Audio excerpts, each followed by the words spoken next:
We live in this world of amazing convenience, but have you ever stopped to wonder what's the real cost to our health?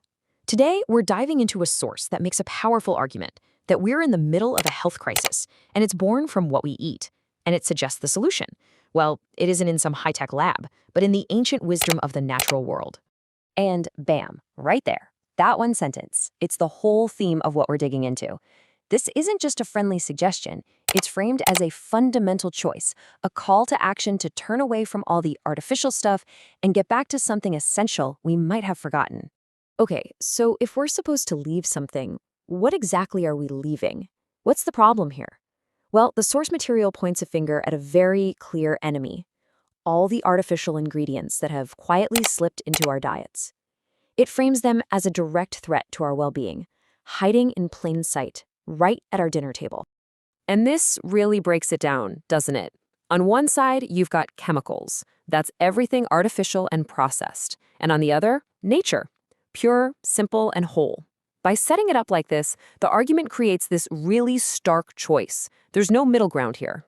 And get this, the narrative gets super specific. It names a specific villain in this story.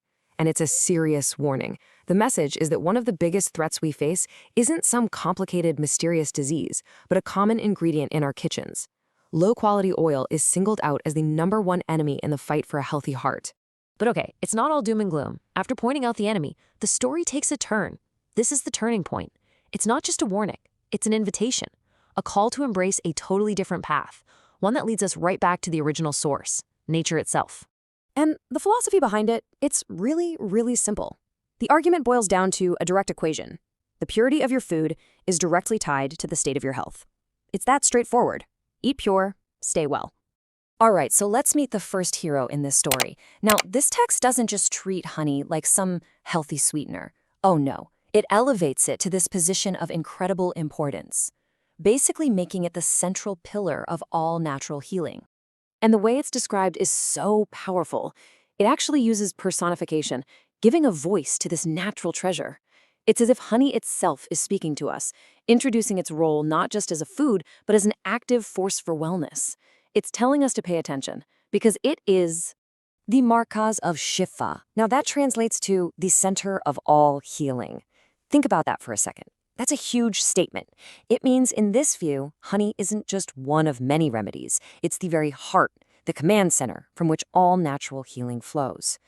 So if honey is the command center, our next champion is like the specialist, a guardian with a very specific, very important mission. The olive is brought in to directly fight the enemy we met just a few moments ago. And there it is again, that same powerful personified voice. The olive calls itself a treasure of healing. And you can tell that word, treasure, is chosen for a reason. It frames the olive as something incredibly precious, valuable, and seriously effective in nature's arsenal against sickness. And here is its specific job. Remember that enemy of the heart? Well, the olive is presented as the direct answer, the natural protector. The whole narrative comes full circle here. For the specific threat of low-quality oil, nature provides a specific, treasure-like solution. Okay, so we've identified the problem, and we've met nature's champions. What now? Well, the source pulls it all together into a straightforward guide. It's all about taking this knowledge and turning it into a conscious, deliberate choice for a better, healthier life. And here it is, a simple 4-step plan. Step 1, you make the choice to leave the chemicals behind. 2, you specifically reject that enemy of the heart, the low-quality oil. 3, you actively listen and answer nature's call. And finally, step 4, you bring in that guardian. You adopt the olive. It's a really clear, actionable game plan for change. So all of this leaves us with a pretty big question to think about, doesn't it? This text presents a really compelling and very simple case for returning to the treasures of the earth. In a world full of complex science and medicine, it asks us to stop and consider, could the most powerful answers have been here, offered by nature all along? It's a simple solution to a modern problem, and that simplicity is definitely worth thinking about.